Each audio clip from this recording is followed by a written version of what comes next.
l'un des problèmes sérieux que nous avons dans notre société aujourd'hui, surtout dans la société francophone, c'est que nous définissons mal l'argent. Voyez-vous, les francophones, nous avons tendance à trop nous compliquer la vie. Je vous ai donné un exemple.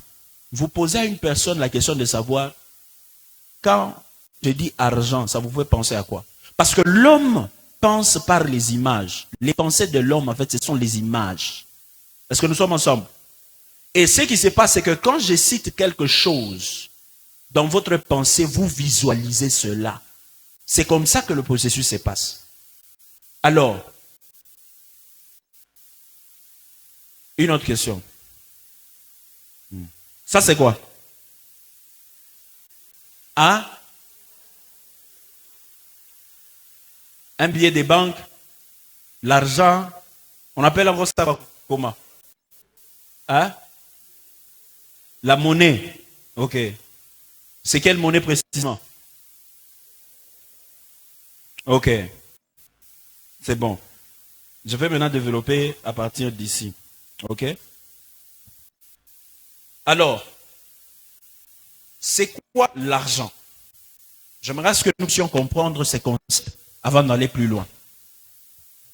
Voici comment les choses ont commencé. D'abord, au-delà de toutes les statistiques là qu'on peut nous donner par l'UNESCO par rapport aux diplômés qu'on a dans ce pays, vous allez vous rendre compte que beaucoup ne comprennent pas c'est quoi l'argent et voilà la raison pour laquelle ils continuent à se faire mal à la tête.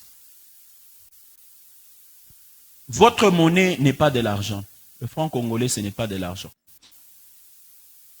Je sais que ça va vous choquer, mais je veux vous expliquer. Vous devez avoir assez de patience pour m'écouter jusqu'à la fin afin de comprendre. Le dollar américain, c'est pas ça de l'argent. Votre carte de crédit, c'est pas ça de l'argent. Votre carte bancaire, c'est pas ça de l'argent. Votre carnet de chèques, c'est pas ça de l'argent. Je vais maintenant vous expliquer comment l'argent a évolué. D'abord, nous avons le niveau 1, qui est le niveau de l'évolution. À cette ère-là, il y avait des chasseurs, il y avait des gens qui vivaient de la chasse, de la cueillette. C'était des hommes de cavernes.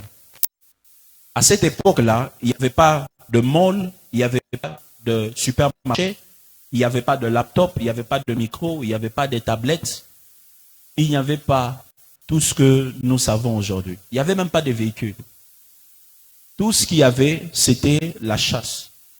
Et pendant ce temps-là, les hommes ne vivaient que de la chasse parce qu'ils n'avaient pas encore découvert même le potentiel de la terre. C'est comme ça que les gens étaient nomades. Alors, au niveau de l'évolution, l'argent c'était quoi? L'argent c'était la capacité à chasser. C'était ça l'argent. La capacité à chasser. Si vous avez la capacité de faire la chasse à l'époque, vous avez l'argent. Donc l'énergie était égale au travail acharné, la compétence était égale au travail intelligent. La compétence là, c'était la chasse, l'énergie, c'était la force. Alors, pourquoi aujourd'hui, quand quelqu'un n'a pas de billet de banque dans sa poche et que la personne a l'énergie et la personne a des compétences, la personne dit qu'elle n'a pas d'argent? Si vous prenez le billet du franc congolais que vous avez ici, vous allez avec à Maldives, vous n'allez pas acheter. Vous prenez le billet du franc congolais que vous avez ici, vous traversez avec en Tanzanie ou en Zambie ici, vous n'allez pas acheter. Si vous prenez aussi le shilling de la Tanzanie, vous venez avec ici, vous n'allez pas acheter. Mais si vous prenez votre énergie, votre savoir-faire, votre compétence, vous allez avec à Maldives, elle sera d'actualité. Est-ce que tout le monde comprendra? Kama unaweza kushuka umu mu Congo, unaenda kuikala mu Amerika, unaanza kushuka mu salon de coiffure, ile compétence yako itakusaidia. Tunapata même franc congolais kule haitasaidia kutinto. Est-ce que nous sommes ensemble? L'argent, ce ne sont pas les billets. Vous devez shifter votre compréhension de l'argent quitter la dimension de voir l'argent comme des billets et de commencer à visualiser ce que vous savez faire comme ça, comme l'argent. Est-ce que nous sommes ensemble? Alors, après ce niveau, il y avait l'ère agricole. À l'ère agricole, c'est le moment où l'homme a découvert le potentiel de la terre. Alors, ce que l'homme a commencé à faire, c'est que l'homme a commencé à cultiver. Et c'est durant cette ère-là qu'il y a eu la classification. Mais il y avait d'abord un système de classe. Ça veut dire qu'à ces stades de classe, il y avait des seigneurs de terre. Vous avez étudié la loi féodale, le féodalisme dans l'histoire. Quelqu'un a appris ça à l'école? Est-ce que vous vous rappelez de ça? Il y avait des seigneurs de terre. Ça veut dire qu'il y a des portions de terre qui appartenaient aux seigneurs de terre. Et toutes les personnes qui exerçaient les activités dans ces contrées-là étaient des biens privés aux seigneurs de terre. Est-ce que nous sommes ensemble? Alors, pendant ce moment-là, parce qu'ils étaient en train de faire l'agriculture, les choses avaient changé. Vous pouvez faire l'agriculture dans un espace plus petit. Cela va peut-être vous servir à vous, mais vous serez obligé encore de retravailler, de retravailler, de retravailler. C'est comme ça qu'à cette époque-là, les hommes ont développé une stratégie. La stratégie d'avoir plusieurs femmes pour avoir plusieurs enfants. Comme ça, ces enfants-là vont aider dans des plantations. C'est comme ça qu'est venue la polygamie. En fait, la polygamie était beaucoup plus une stratégie économique que l'amour. Voilà pourquoi aujourd'hui, quelqu'un qui veut se lancer sur le terrain de la polygamie, j'ai pitié d'eux. Parce qu'au départ, on voulait juste avoir beaucoup d'enfants pour que ces enfants-là nous soient utiles dans les plantations.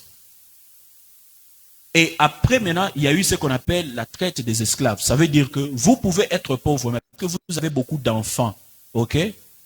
Et qu'il y a quelqu'un d'autre qui est riche, qui est un seigneur de terre, il vient vous acheter vos enfants pour qu'ils aillent travailler dans sa plantation. À l'époque, il n'y avait pas de billets de francs congolais, il n'y avait pas de M-Pesa, il n'y avait pas de carte Visa, mais comment le monde fonctionne? Alors, après la production, les gens faisaient ce qu'on appelait le troc. Ça veut dire, moi je peux avoir le maïs, Marcelo a le soya, le président a, je ne sais pas, la viande. Alors, moi je veux manger la viande, mais lui veut manger le soya. Donc du coup, on doit se retrouver à trois pour que l'autre donne à l'autre et l'autre me donne à moi. Et comme ça, on fait cette opération-là. Mais malgré cela, il y avait toujours des injustices parce que chacun valorisait le plus ce qu'il avait au détriment de ce que les autres possédaient. Est-ce que nous sommes ensemble? C'est comme ça qu'avec le temps, là je passe vite en histoire, je vous épargne beaucoup de détails. C'est comme ça qu'avec le temps, il est arrivé que les gens se sont dit, ok, nous devons établir un système qui nous permet d'avoir accès à tout standardisé. C'est comme ça qu'on a créé premièrement des lingots d'or. Au départ, c'était d'abord des lingots d'or. Et maintenant, ce qui se passe, c'est que c'est l'ère de l'industrialisation. Il y a maintenant des industries. Les mêmes esclaves qui travaillaient dans des plantations, ce sont des esclaves qu'on a transformés en hommes avec sa salopette, qu'on a placés en classe pour apprendre, pour étudier. Alors, les esclaves ont juste shifté de look. Est-ce que nous sommes ensemble? Avant, les esclaves, c'était des ouvriers, mais après, les esclaves sont devenus des hommes en cravate, bien habillés. Mais en soi, ce sont les esclaves du système. Et après ça, ils étaient maintenant obligés de faire les bingolongolo. C'est comme ça que le système, la banque est née, et c'est comme ça que les choses ont commencé à évoluer petit à petit. Et même alors, l'argent, ce n'est toujours pas ce papier-là. Parce que, vous vous rappelez de l'époque du Zaïre? Moi, chez moi, j'ai des billets de l'époque, les billets de l'époque coloniale que ma grand-mère avait gardés. J'ai les billets de l'époque du grand Zaïre que mon père avait gardés. J'ai aussi même des billets que moi-même j'ai gardés pendant que j'étais petit. Des 5 francs, des billets de 1 franc, des centimes, tout ça. Aujourd'hui, quand vous vous pointez avec les centimes là, ou les 5 francs, ou les 10 francs, ou les 1 franc, est-ce que vous allez acheter? Mais maintenant, supposons qu'à l'époque, vous saviez utiliser les engins lourds. Aujourd'hui, si vous vous présentez dans une entreprise pour exercer le même métier, est-ce que vous serez pris? Vous serez effectivement pris. Vous savez pourquoi? Parce que l'argent, ce n'est pas la monnaie. L'argent, c'est ce que vous savez faire. Ne minimisez pas ce que vous savez faire. Ne minimisez pas vos compétences. Est-ce que nous sommes ensemble? Parfois, ça fait mal de voir une personne qui sait tresser, une sœur qui peut bien tresser. Quand elle tresse, les gens font toujours des éloges, mais la sœur veut aller faire la faculté de médecine.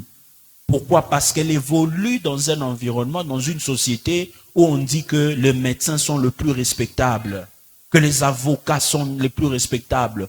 Vous allez voir quelqu'un qui a fait 5 ans de la faculté de droit, qui croupit dans la médiocrité, qui refuse de faire un petit travail qui peut lui procurer quelque chose, disant qu'un maître c'est un monsieur. Moi je suis un juriste. Et c'est comme ça que plusieurs diplômés sont en train de mourir dans la pauvreté. Parce que la pauvreté au départ c'est une mentalité.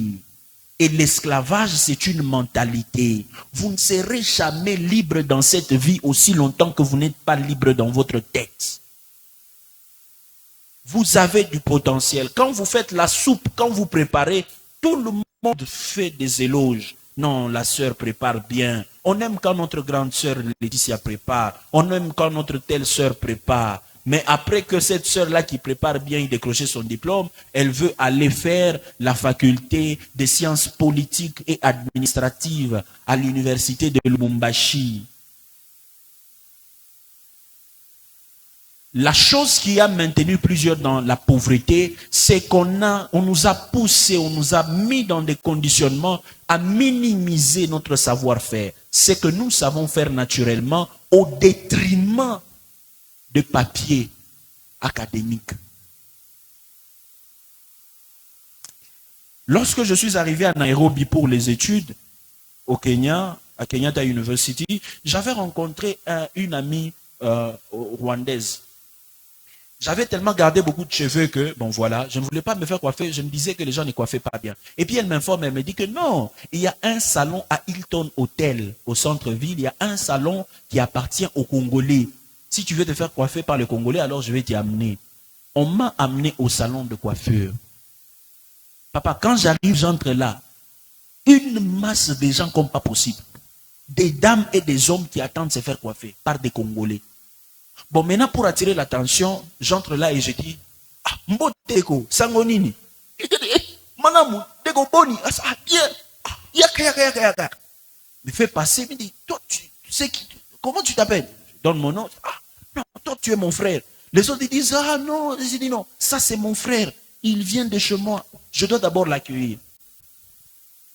Le propriétaire m'amène dans son bureau. Hilton Hotel, c'est parmi les meilleurs hôtels, hein. C'est parmi les grands hôtels au monde. Il m'amène dans son bureau, il m'installe. Il me dit, mais tu viens de quel coin du pays? Je dis, non, je viens de Lubumbashi, du Katanga. C'est en tout cas intéressant tout ça. Tu es là depuis combien de temps? Je l'explique tout ça. Et puis, il me dit, bon, ok, si tu veux réussir ici, ne t'attache pas aux Congolais qui habitent dans tel quartier, ne t'attache pas aux Congolais qui habitent dans tel quartier, ne t'attache pas aux Congolais qui habitent dans tel quartier. Moi, je vais te brancher aux Congolais qui font la différence ici.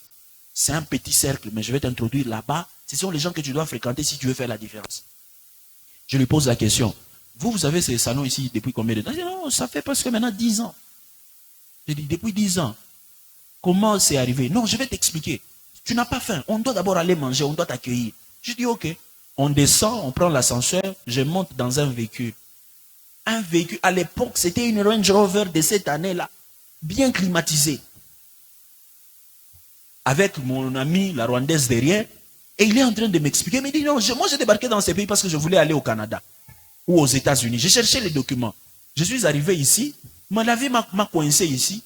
Bon, comme pour survivre, il fallait que je fasse quelque chose, c'est que je savais tresser les dames. C'est un frère. Il dit, comme je savais tresser les dames, alors maintenant je faisais des porte-à-porte. Des porte-à-porte dans le quartier. Maman, je tresse. Bon, il y en a qui m'ont donné l'opportunité, mais à chaque fois que je le faisais tellement bien que je laissais mon numéro. Après, on commençait à me rappeler, on a commencé à me recommander jusqu'au moment où j'avais maintenant de programme. C'est-à-dire quand la semaine commence, je sais que le lundi, de telle heure à telle heure, je coiffe terre, de telle heure à telle heure, je coiffe terre, de telle heure à telle heure, je coiffe terre. Le mardi, de telle heure à telle heure, je coiffe terre, telle heure à telle heure, je coiffe terre. Tellement que il y avait du profit, j'ai formalisé les business, j'ai eu un prêt de la banque que j'ai déjà remboursé. Maintenant, pour agrandir, je devais faire venir d'autres Congolais. C'est comme ça que j'ai fait venir certaines Quinoises et Quinois que je connaissais à l'époque qui faisaient mieux les choses. Ils sont venus, nous sommes en train de dresser. J'ai dit, alors tu pars aux États-Unis. Il dit, je vais aller. Quel États-Unis? Mon États-Unis, c'est ici.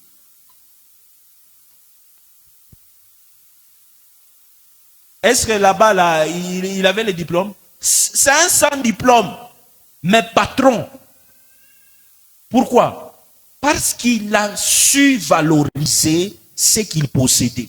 Écoutez, ce que vous savez faire là, c'est un produit, mais au-delà de ce produit, vous devez y mettre un package. Il vous faut un package pour que ce produit-là soit accessible. La sauce là, ça peut faire la différence. C'est ici où les gens se moquent de ceux qui préparent ou de ceux qui font la coupe et couture, ceux qui font la mécanique. Moi, j'ai étudié aux États-Unis. Vous ne pouvez pas vous retrouver aux États-Unis à Oyekaji Mikono ou Talanda Koufoua. Je t'ai dit. Surtout si tu viens d'une famille, tu n'as pas de moyens en Afrique pour qu'on t'envoie l'argent. Ou Talanda Koufoua. Ceux qui s'en sortent là-bas, ce sont ceux qui connaissent Makaji Mikono. Connaissent la mécanique, menuiserie, jardinerie, coiffer. Ce sont ceux qui s'en sortent. Ça veut dire qu'ils peuvent faire ce side job tout en étudiant ou tout en poursuivant autre chose. Mais ceux qui y vont avec des gros diplômes de scientifiques, j'ai terminé en commercial, fait sciences politiques administratives. Quand tu arrives là-bas, tes diplômes là sont obsolètes. Si quelqu'un qui a un master de la France est arrivé aux States, on a refusé de le considérer au rang de master. Qui es-tu, toi, qui viens du Congo, pour qu'on puisse te considérer là-bas? Avec quel diplôme, même avec quel papier? Un papier doux. D'université très douteuse qui ne figure même pas parmi les universités sérieuses du monde. Soyez sérieux et valorisez ce que vous avez. L'argent est dans ce que vous savez faire. Ne méprisez pas ce que vous savez faire. Sœur, ou ne piquant soupe ya bien, ou na chouka nous est bien. Njo pawe kubambi apaka pale. Apana kutafuta bintu bingine. Chimbula paka na ile ou y améliore. Frère, on a kukata Noël.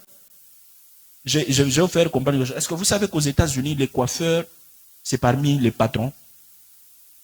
Un coupe de cheveux dans un quartier, un banlieue, c'est $50, papa. $50. Coupe de cheveux. $50. Donc moi, quand j'étais au States, là, on ne me coiffait pas en désordre. On me coiffait avec des calculs. Je faisais des programmes, je sais que j'ai tel événement, tel jour. Alors là, on peut me coiffer. Et dans des salons, dans des milieux avancés, c'est $150, $200, coupe de cheveux. Un coiffeur aux États-Unis peut te faire jusqu'à 250 000, 350 000 $ l'an. Un coiffeur. Oui, ou Congo, on a un coiffe, mais on est négligé. On a tafuta ma diplôme en sciences commerciales. Nani arikuloka. Sérieusement, qui vous en sorzelez? Je vous donne un simple exemple. Moi, j'ai évolué, les gens m'ont connu, même le président m'a connu parce qu'on a aussi un peu étudié ensemble. Vous savez, moi, aujourd'hui, j'ai vu le plus juste de l'interprétariat, de la traduction. J'interprète à l'église depuis que j'ai 12 ans. Mais il y a des frères qui savent interpréter, qui se limitent seulement à l'église. Moi, j'ai quitté même les milieux ecclésiastiques, j'ai professionnalisé ça. Aujourd'hui, j'interprète des chefs d'État, j'interprète des ambassadeurs, des ministres, des grandes réunions. Les gens me payent les billets d'avion pour que j'aille interpréter. Ce n'est pas mon diplôme de graduat en médecine qui m'a amené dans ça. Ce n'est même pas les autres gros diplômes là. Ça, c'est un savoir-faire. Juste un savoir-faire, une compétence que j'ai développée. J'étais interprète à l'église. À l'église, viens et vois. Au centre-ville, sur l'avenue Maniema, là-bas. C'est là-bas. Quand vous arrivez là, vous dites Yedidia. On va vous donner toute mon histoire. Grâce à l'interprétariat, aujourd'hui, je voyage partout. Interpréter. Mais vous savez, quand j'interprétais à l'église, je n'avais que 2 pantalons et 2 chemises. Les gens se moquaient de moi. Les gens se moquaient de moi. Ah, au frère Naé, au frère Mashkini, là quoi là? Le frère ici, il y a même des soeurs qui se moquaient de moi à l'époque. Le frère ici, là quoi? Quel frère, tout ça, tout ça. Aujourd'hui, j'ai fait des pays, j'ai même des gros diplômes que eux n'ont. J'ai même visité des pays que eux n'ont jamais visités. Je roule même dans des véhicules que j'aime. Je suis tout content là, à cause de la traduction. Moi, j'apprends aux gens à parler anglais. Les gens viennent, je les apprends à parler anglais. Mon épouse parle anglais, mandarin, elle parle français, swahili, elle interprète aussi. Et on a toute une entreprise, Tafsiri. Maintenant, là, on a même lancé une maison d'édition. Ça, c'est mon livre, Vivre au maximum. Beaucoup de choses que je vous raconte, il y a beaucoup de détails dans le livre. Ça, c'est Tafsiri qui a fait. C'est parti à partir d'une compétence, un savoir-faire. Alors, voici les 10 endroits où se cache de l'argent. Je vais seulement vous parler de 5 endroits. Les autres, c'est dans le livre. Quand le livre va sortir, le président va faire un effort pour que vous puissiez avoir des copies. Vous allez lire dans le livre. Et aujourd'hui, pour réussir, avant l'éducation, c'était ça la clé, papa. C'était la seule clé. Marcelo, à l'époque de la SNCC et de la GECAMIN, le MIBA, ça veut dire que Funda Masomo, soit ingénieur, on t'engage chez SNCC ou chez GECAMIN, tu es dans les bons. Mais aujourd'hui, la clé a changé. À l'époque, nos parents nous disaient, Funda Masomo, tu t'as monte. Léo, Masomo est toché. Au-delà de Masomo, il faut qu'on gaze bintu binyene bikat. Coucou, éducation financière. Le frère Marcelo nous a parlé de l'éducation financière. Vous avez votre éducation académique, il y a l'éducation financière. Il y a aussi l'éducation spirituelle. L'éducation spirituelle, c'est comprendre que tout ce que vous voyez avec les yeux physiques, là, tire ses racines de quelque chose que vous ne voyez pas. Bon, c'est aussi dans les livres. Je passe à ce que je dois vous dire ici. L'argent se cache dans les gens. L'argent se cache dans les gens. Les gens que vous voyez là, l'argent se cache en eux. Pour que les gens arrivent au niveau de te donner de l'argent, tu dois leur apporter de la valeur. Leur apporter de la valeur, ça veut dire que tu dois faire quelque chose pour eux qui touche leur cœur pour qu'ils soient assez courageux d'introduire leur main dans leur poche, dans leur portefeuille, dans leur sac pour te donner l'argent en retour. Si tu n'apportes pas de la valeur à ceux qui t'entourent, tu ne peux pas avoir de l'argent. Et j'aimerais ici vous signifier que parmi les manières de gagner de l'argent, la prière ne figure pas sur la liste. Je continue. L'argent se cache dans les problèmes. Le problème que vous voyez dans votre communauté, ce sont les opportunités. Voici l'endroit où intervient le problème de la perception. Quand il y a un problème, toi tu vois un problème, mais celui qui voit une opportunité dans ces problèmes est susceptible de profiter de ce problème-là. Il n'y a que des problèmes qui ont suscité de grandes personnalités dans le monde. Il faut qu'il puisse y avoir une crise pour qu'une personnalité, pour que des leaders émergent. Donc à chaque fois qu'il y a des problèmes dans ta communauté, ou de là où tu évolues, il y a un besoin. Ça là, c'est un moyen que Dieu est en train d'utiliser pour te faire parvenir la provision qu'il t'a promis. Dieu peut t'avoir promis des millions, beaucoup d'argent, mais cela ne tombera pas du ciel comme de l'époque de la manne. Troisièmement, l'argent se cache dans votre don, votre talent, dans votre potentiel. C'est de ça que j'étais en train de vous parler. Dans les livres, j'ai parlé du 3D. J'étais très heureux de voir que moi, avec mon pasteur, nous sommes sur une même fréquence céleste. Vous savez, quand les choses sont inspirées du Saint-Esprit, c'est inspiré du Saint-Esprit. Papa m'a parlé déjà du 3D avant qu'on entre dans la salle. Et à la fin, je lui ai dit, papa, j'ai déjà écrit aussi sur ça. Vous devez découvrir, développer et déployer votre potentiel. Maintenant, comment découvrir votre potentiel? Comment développer votre potentiel? Comment déployer votre potentiel? Je réponds à un comment. Choisissez, je réponds à quoi? Parce que les autres, c'est dans les livres. Entre comment découvrir, comment développer, comment déployer, que je choisisse quoi? Alors, quelle est la chose que vous faites avec une telle facilité que les gens vous apprécient? C'est là que se cache votre talent, votre potentiel.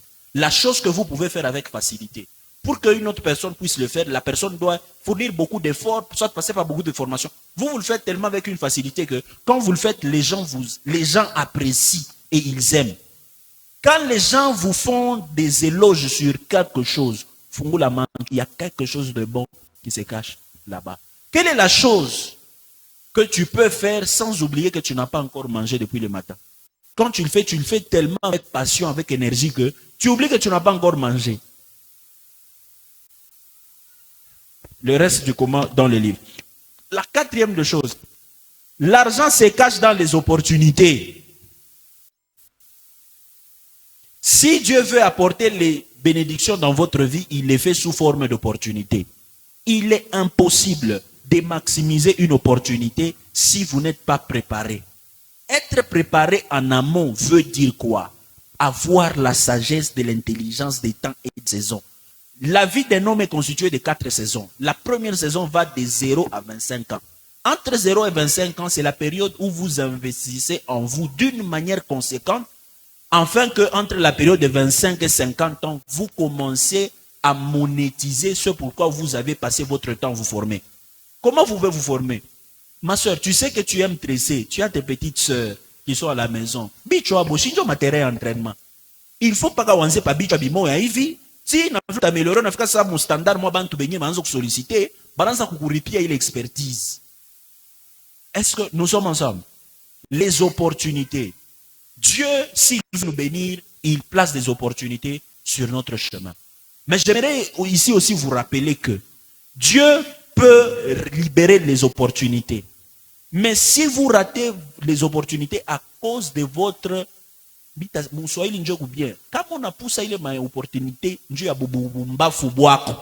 veut dire que pendant qu'il fallait travailler sur toi, investir en toi, là maintenant ça va dépendre de la souveraineté de Dieu pour ramener cette opportunité dans la... Il y a des opportunités qui ne reviennent jamais deux fois. Il y a les opportunités de destinée. C'est-à-dire que quand tu rates ça, tu rates toute ta vie. Cinquièmement, l'argent se cache dans les idées. Les idées. Je vais vous faire comprendre quelque chose. Nous sommes aujourd'hui au colloque d'excellence. Papa, en étant aux États-Unis, papa, j'ai participé à beaucoup de conférences. Et chaque année, je continue à participer à des conférences. Aux États-Unis, dans d'autres pays. Papa, à l'église, avec des gens comme le John Maxwell, avec des bishops comme Bishop T.D. Jakes, nous payons pour écouter les gens des choses que nous sommes en train de dire ici aux gens gratuitement. Les idées, ça veut dire que l'évêque là s'est assis, il a eu une idée, il a dit non, les gens ont besoin d'améliorer leur vie, une idée, ils développent ça, ça devient un concept, et puis ça devient un événement, et puis il y a des sponsors, et puis l'argent commence à entrer par ça. Les idées. Les idées. Alors, pour ne pas monopoliser la parole, je vais atterrir en vous donnant un simple exemple. Vous savez pourquoi nous les jeunes, surtout les jeunes de l'église, nous n'évoluons pas? Parce que nous sommes égoïstes. Je vais vous expliquer. Qui rêve investir dans le transport? Qui rêve avoir une entreprise de transport? Ok, on a presque 10 mains dans la salle. Alors, avec la conjoncture actuelle, quand on pose la question à un jeune, tu sauras économiser combien chaque année? Le jeune peut dire, ok, moi, je peux économiser $50 chaque année. Ok. Il y en a qui vont dire, non, moi je vais économiser $100. Bon, ok. Disons que chacun peut économiser $100 chaque année. Pour avoir une voiture et commencer le transport, ici à Lubumbashi, il vous faut au moins $5,000 pour une voiture en bon état. Alors, si chaque jeune doit économiser $100, ça va lui prendre combien de temps pour avoir $5,000? Ça va prendre à chaque jeune 10 ans pour avoir $5,000 et avoir son premier véhicule et lancer son entreprise de transport. Alors, si vous prenez les 10 jeunes, vous les multipliez par les 10 années qu'ils doivent passer chacun pour avoir l'argent de se lancer dans le transport, cela fait déjà un siècle. Ça veut dire que 10 jeunes peuvent brûler tout un siècle pendant une période de 10 ans à cause de leur égoïsme pour vouloir se lancer chacun de son côté en solo. Est-ce que vous vous rendez compte? Pourquoi? Parce que tu veux que ça soit seulement par ami, par Camille, par ami, par ami, par ami. 10 jeunes peuvent brûler 100 ans pendant une période de 10 ans à cause de l'égoïsme. Et vous savez maintenant ce qui se passe après, c'est quoi? C'est qu'après les 100 ans, quand tu commences, mais c'est maintenant que tu commences à avoir des versements, c'est pas de $20, de $25. Ça va te prendre combien de temps pour que tu récupères ton argent? Ça peut te prendre jusqu'à 1 année, 2 mois, 1 année et 4 mois. Pour que tu récupères et puis que tu commences à nager dans le bénéfice. Mais par contre, si ces 10 jeunes-là déjà, à la première année, ils sont 10, ils se disent qu'à la fin de cette année, chacun amène $500, $500, $500, $500. On lance une entreprise de transport. On aura notre premier véhicule. Et que vous appliquez le principe de sagesse par rapport à la gestion efficace et efficiente des ressources. dans 10 ans, vous avez l'idée de ce que vous aurez déjà accompli? Que Dieu vous bénisse, je vous aime bien.